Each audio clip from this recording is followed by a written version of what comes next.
Hello and welcome to another Valley Pass exclusive. This time we are joined high up in the East Stand by our Director of Football, Steve Gallen. Steve, thank you for joining us. Pleasure. Obviously it's nice to see you've been able to take a bit of a breather after what's been a chaotic few months. Have you able to had a little bit of a rest since the transfer window's closed? Yeah, I did, and had a week away. It was half term there last week, and so me and the missus and the kids, we went away for a week, and it was good. But I felt like I was missing out a little bit.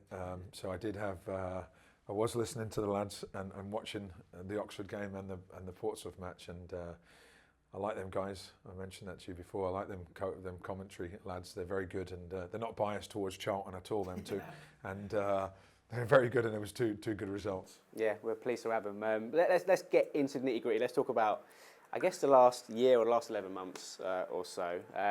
Between January and September, I think it's fair to say we're in a very difficult and at times ridiculous situation with the ownership.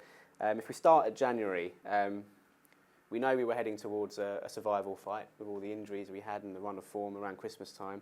We needed to strengthen the squad. What happened during that period, if that's a simple question, which it isn't?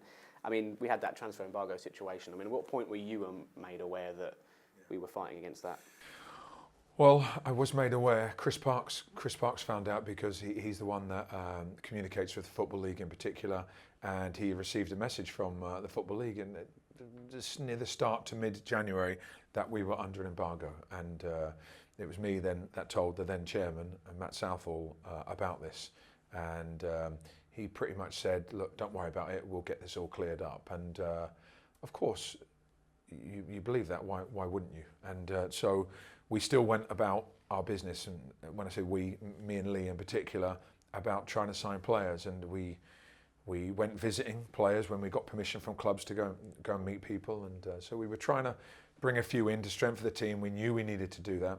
There was a lot of pressures going on at that time. Obviously, pressure because the team was losing. We'd had a lot of injuries, so Lee was desperate to reinforce the squad. So was I. The fans were. So we all wanted to improve and bolster the team, and in the end, we just couldn't. We couldn't do that, and of course, we had to keep that private as well. And Lee's very honest, you know, in his interviews, and he's been interviewed after every game. Why have you not signed any players? And I can see here in the interview, he's holding back. He doesn't want to be honest because some of these things are delicate at times, and so he didn't say anything. I didn't say anything either. In the end, we did bring a few loan players in, and you know, at the time, I was pleased to try and strengthen it the best way we could. But it's not exactly what we were promised, and it's not what really we needed. We needed to improve, and although it feels a long time ago, January, there's so much has happened since. Of course, you improve it just a little bit, you might get one more point.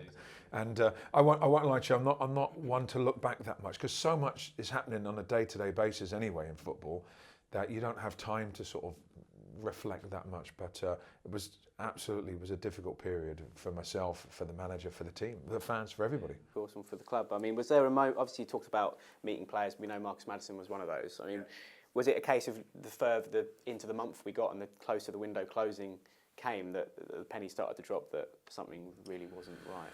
It was pretty much like, don't worry, tomorrow.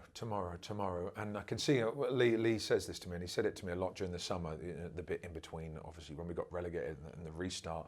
He'd been told tomorrow so often that you just end up not believing anymore, kind of thing, because, you know, the old cry wolf, so to speak. But and then there's me in the background always saying, don't worry, Lee, don't worry, we'll get this. It might not be tomorrow, but it'll be the next day. I'm a quite optimistic person, and you know, anyway, so I always try and find a way around. So no matter what the difficult situation is, and we've had loads, you just got to try and find a way to put the best team out there on the pitch and to try and compete, and at that stage to try and improve the squad, and then towards the end to do everything to stay up. And we did do that. We did everything we could to try and stay up, and it just wasn't enough, unfortunately.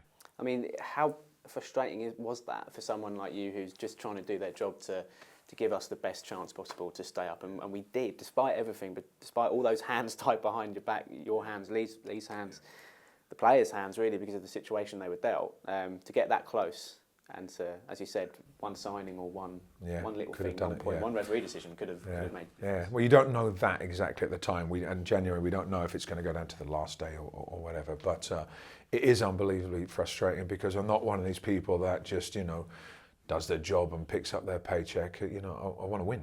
And that's something me and the manager really, really share. I didn't know him before I joined the club and he didn't know me, but I think the common goal always between the two of us is we want to be successful. We want to win and we want the team to win. And, it felt like we had one hand tied behind our backs anyway, because I think it's well known we had the lowest budget in the league anyway.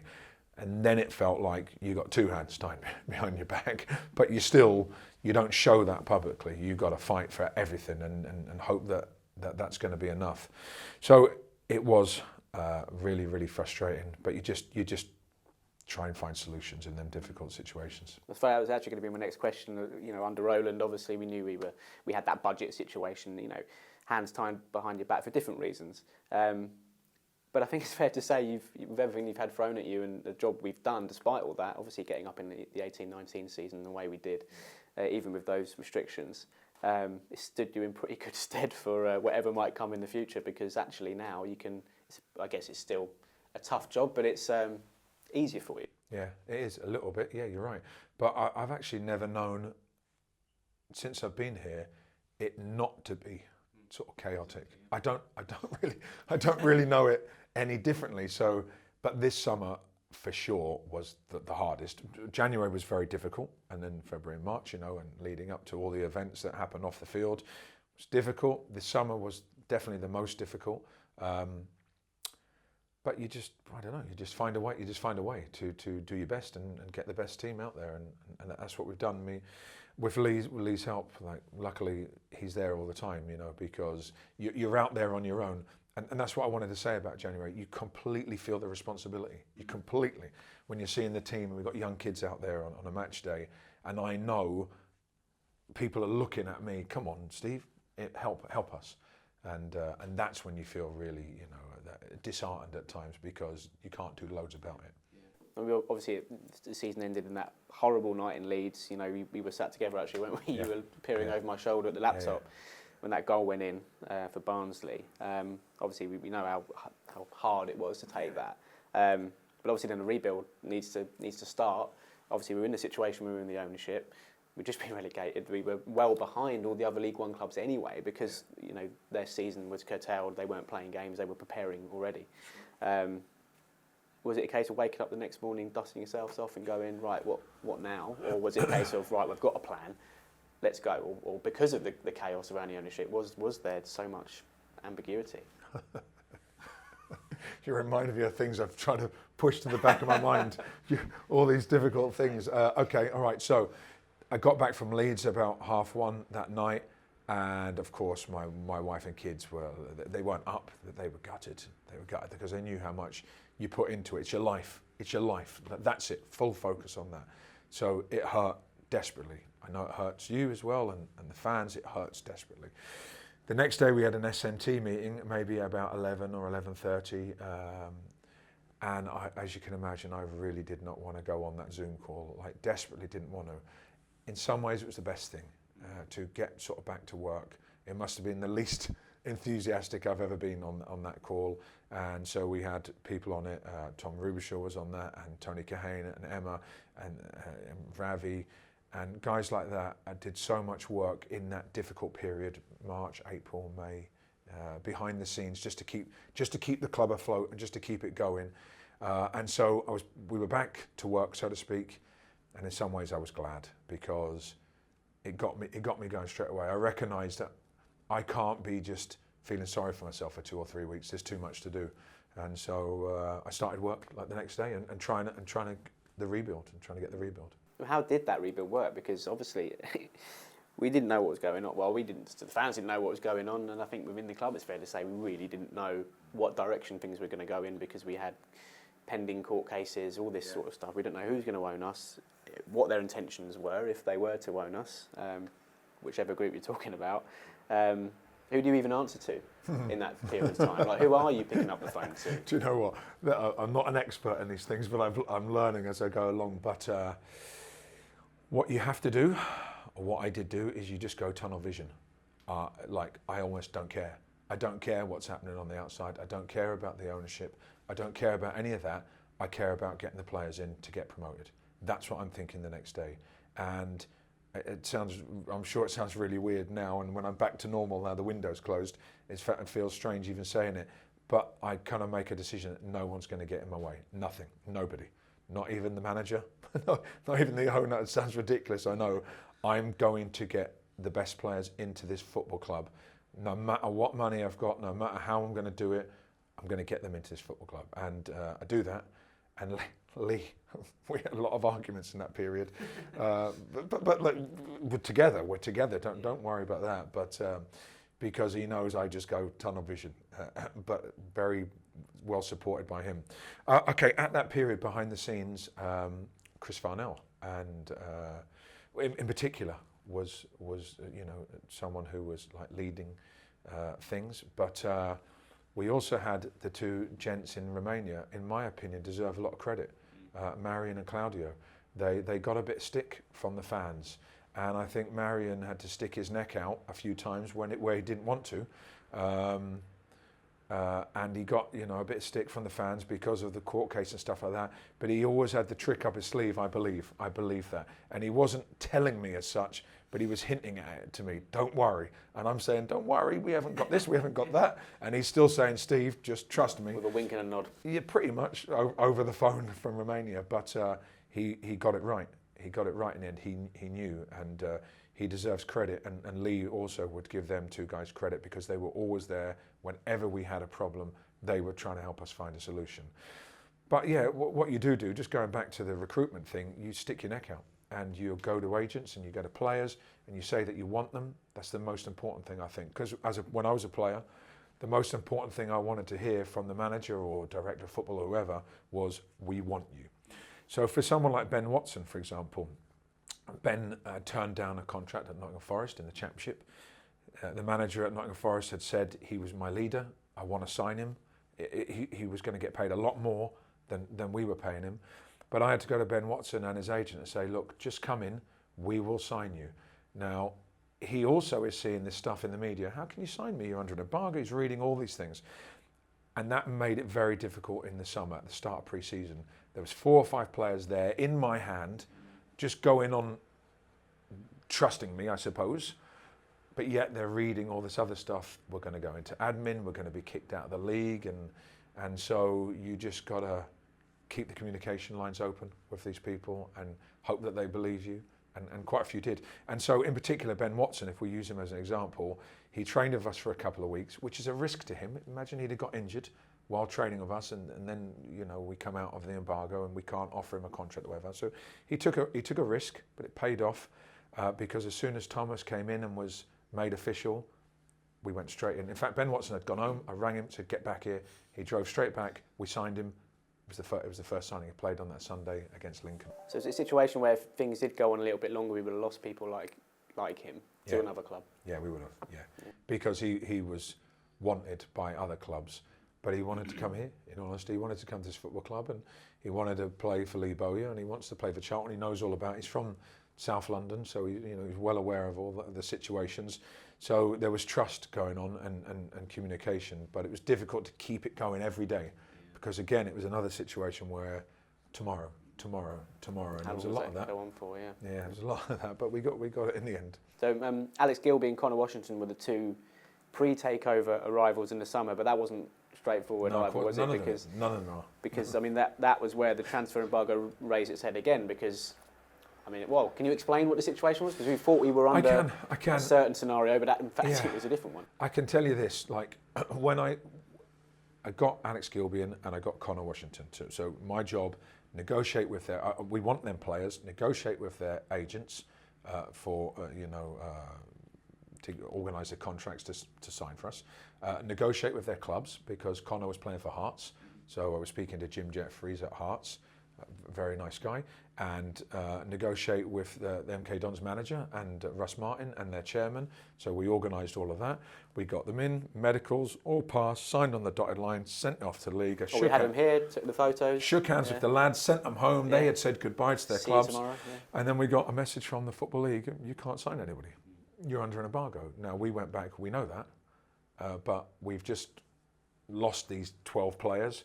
And, you know, this was how much they were on wages-wise, and now we're bringing 2 on this. And so originally we were under the understanding that you have to stick within whatever. Yeah, soft embargo. And generally what it meant was you have to be, for example, when Conor Gallagher left, I could use maybe 70% of his wages. As long as you're not going same or above, as long as you go about 70%, the Football League would okay it. And that's what we did when we signed the loan players in January. That changed. But no one communicated it with us. And that was the major problem. Apparently the Football League had sent an email to Noon Nima's secretary in Abu Dhabi, and I don't know why they didn't tell us. I don't know why they didn't tell us at Charlton, because obviously, number one, it was embarrassing. Can you imagine the phone calls I had to make after them boys going home and ready to come into training the next day? The hardest one, as you could imagine, was ringing Lee Bowyer, because he was already like this kind of thing anyway. Before he's thinking, Steve, good signings, but give me another 8, and then I'll be happy. And you've not even got those 2. So I had to ring Lee and tell him, and as you can imagine, that didn't go down too well. But anyway, we found a way forward. But what we have to do always is together, and it was me and him on a Zoom call with the Football League. You know, we were polite and decent and professional, but we had to put our case for the football club. And what I told them, the chief exec of the Football League, is, look, I'm representing this club, our fans, our players, our staff, and you're letting us down here. Anyway, they recognised that, and they allowed these 2 to go through, but no more. After that, then we were still under an embargo, and it was a pretty much a 1-in, 1-out situation, and that was frustrating too, that period.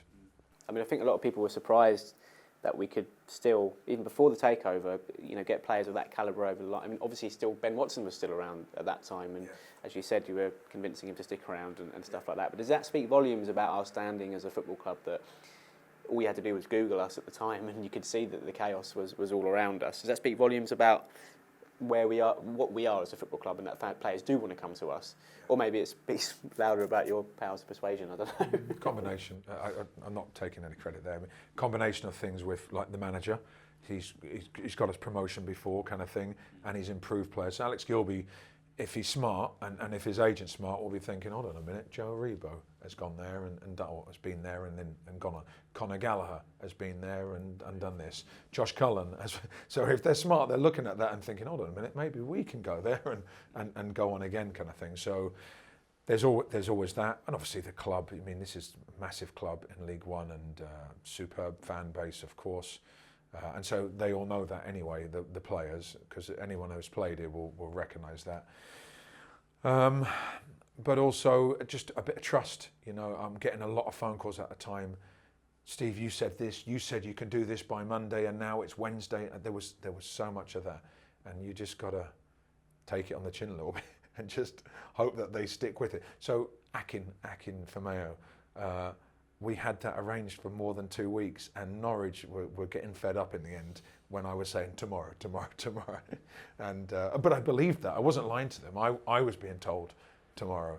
And anyway, we held on to it just because he was going to go to 1 or 2 other clubs wanted him in our level, and big clubs as well. But we held on to him. And I'm glad, because he's a good player. He's been excellent, yeah. I mean, I guess patience is the main word that both players and us have had to be during that period of time. But we got to the end of September, enter Thomas Sandgaard. When did dialogue with Thomas start for you and Lee? I mean, obviously, I'm guessing that it was long before September 25th or whenever it was that takeover happened. So how does that work at that point? I did tell Thomas this, and we laughed about it, but I was with the team in pre-season. We only got a few days away. We went to the Belfry up in the Midlands, and so we had training one day, and I joined him, and I'm on the sideline watching training, and then I got in Lee's car to go back to the hotel. And as we got in Lee's car, Lee had TalkSport on, and Jim White had Thomas Sandgaard, and Jim White said one of the questions was, well, what about Lee Bowyer? What are you going to do for Lee Bowyer? And as you can imagine, I'm sitting in the car, Jacko's sitting in the back, we're looking at each other. Who knows what's the answer going to be here? Who knows what he's going to say? But he was very. Look, Thomas is very optimistic, isn't he? And enthusiastic. I love all of that, and he was on that phone call, and we were all thinking, phew, that he'd said that kind of thing. But at that stage, we hadn't had any dialogue with him. But pretty much soon after that, we did. We started conversations between myself and Thomas, Lee and Thomas.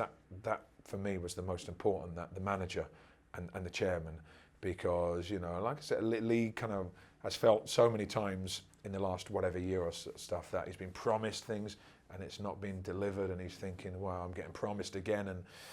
But this time, in all honesty, Thomas has promised and he's delivered. He let us go and sign all them players. He trusted me, I suppose, is the thing to say. He trusted me and he trusted the manager that these are the players we want. And he went, okay, go ahead and do it. And that's nice when you've got somebody behind you doing that, supporting you like that. Does when the takeover was sort of nearing its completion and in that run up, I guess you're in dialogue with Thomas, does targets change? Are you working off a certain list depending on if we can get that takeover done, or is it that tunnel vision of these are the players I want and I'll do my best to get? Well, look, at that stage, I recognise early, so I work on who can we get. So there's the best case scenario, okay? But, and I meant to say this a few minutes ago, after we got relegated, we got hit with a triple stroke quadruple whammy. So relegated, I mean, that hurt, as you can imagine. Then the wage cap vote went against by one vote. So for a club like us who had lost loads of players, and instead of maybe being Sunderland and Portsmouth had settled squads and Fleetwood, we'd lost loads of players. How are we now going to do that under this wage cap and compete? So that was that. The Sheffield Wednesday thing, the points, and it's come up again yesterday, isn't it? The Sheffield Wednesday points thing felt like a bit of a kick in the teeth. I won't lie to you, it did. And then probably the worst one I got hit with, all in the space of maybe 2 weeks, is, oh, by the way, you're under this full embargo, or absolute embargo it's called. You can't do anything.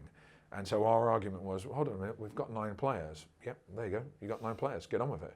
And is it during that period when they were sort of saying, well, you've got these under 23 players and kids that have played a cup game or whatever, they count as a... Yeah, included in the EFL trophy. And so as a club, you're trying to bring your young lads through. Of course you are. I saw you last night at the FA Youth Cup. I'm looking at them lads and standing there imagining, could he play in the first team? Could he? And then maybe we'll blood them in one of the cups and see how they do, and then you progress them like that.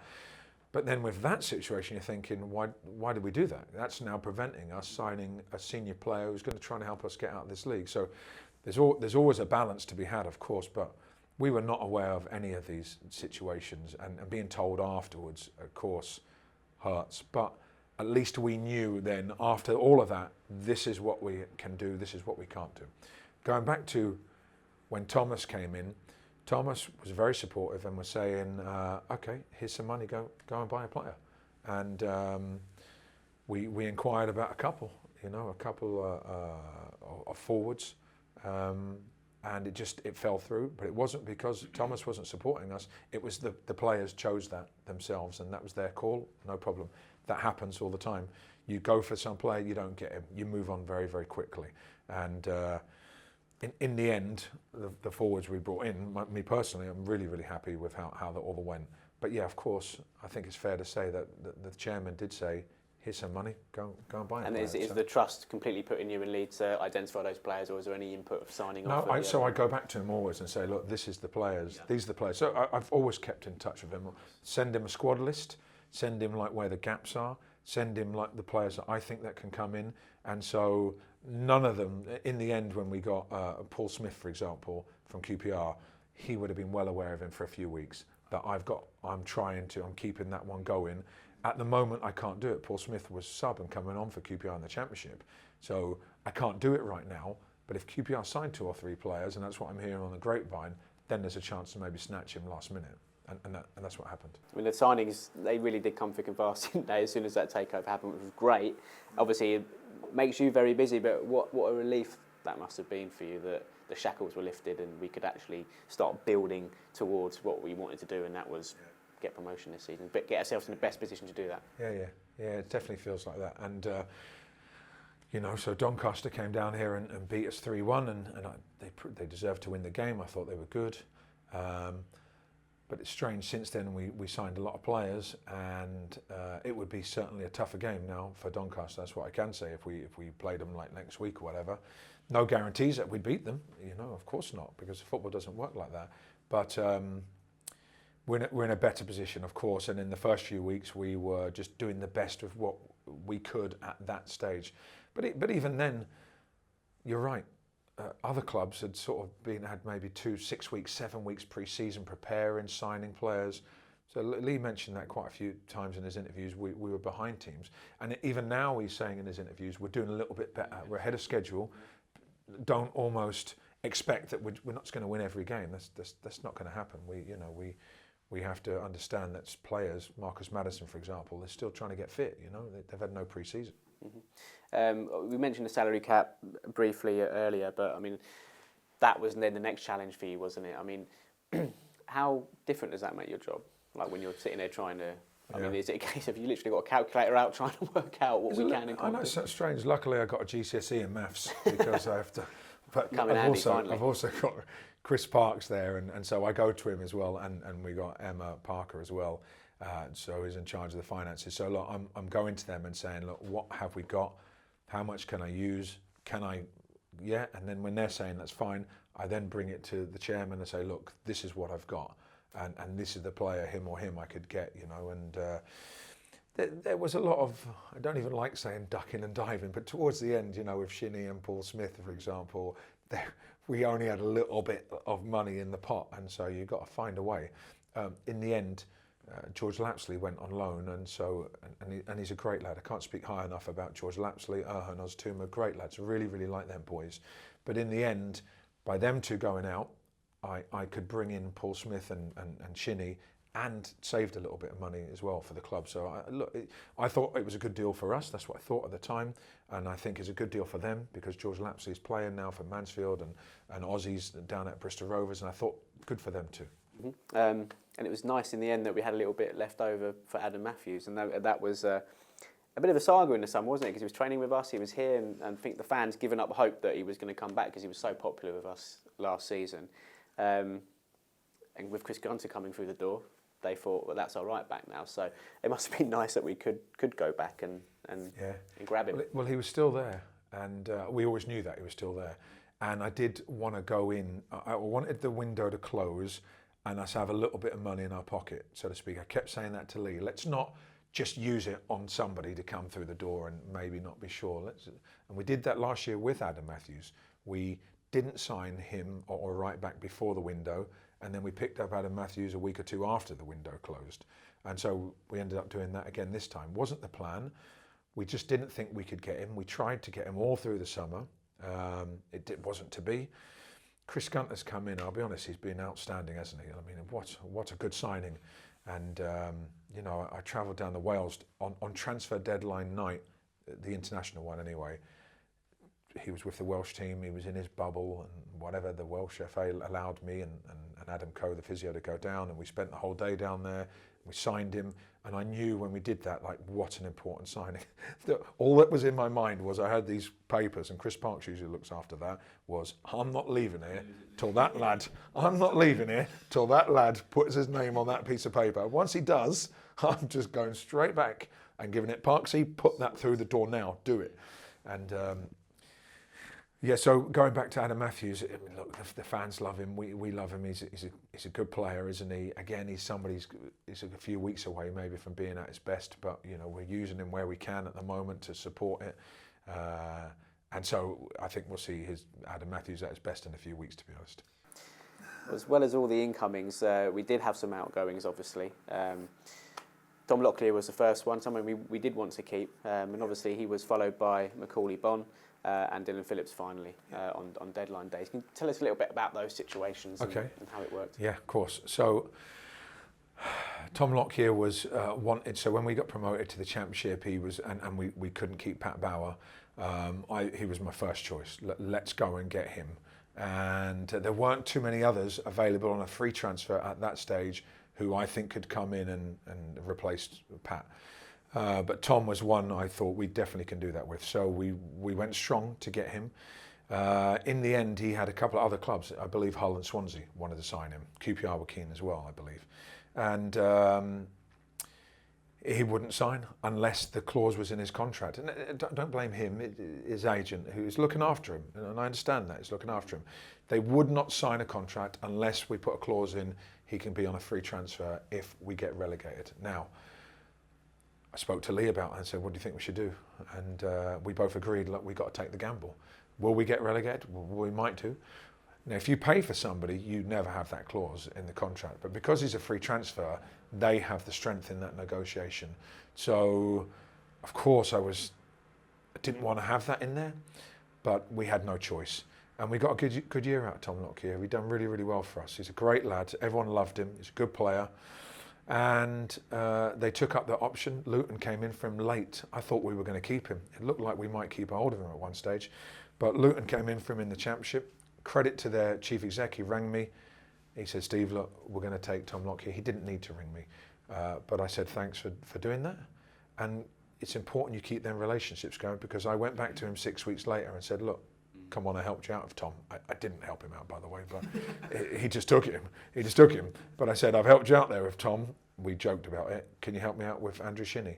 And he did. They did great for us. So, yeah, we lost out there, but we gained there. Yeah. And so, yeah, okay, so that's that one. Dylan Phillips went right on the last day. Dylan, what a good Charlton man. He was brilliant all the way through the summer. It was great last season for us. Brilliant all the way through the summer. Never caused a problem. Trained every day. Wasn't in the squad. No complaining, no moaning. Just got on with it. One day he came to see me. It was on transfer deadline. He recognised I've got my hands full with everything going on in trying to bring players in. I gave him permission to travel down to Cardiff. We didn't actually have a deal at that stage. I said to him, what's the worst that's going to happen, Dylan? You have to turn around. You have to turn around and come back. In the end, I thought we got a great deal for Dylan. I really did. I thought we, over and beyond, considering there wasn't loads of options. It was either come back and not be involved and be on the wage bill, or go off and have a good career and give the club quite a bit of money and a big future sell-on.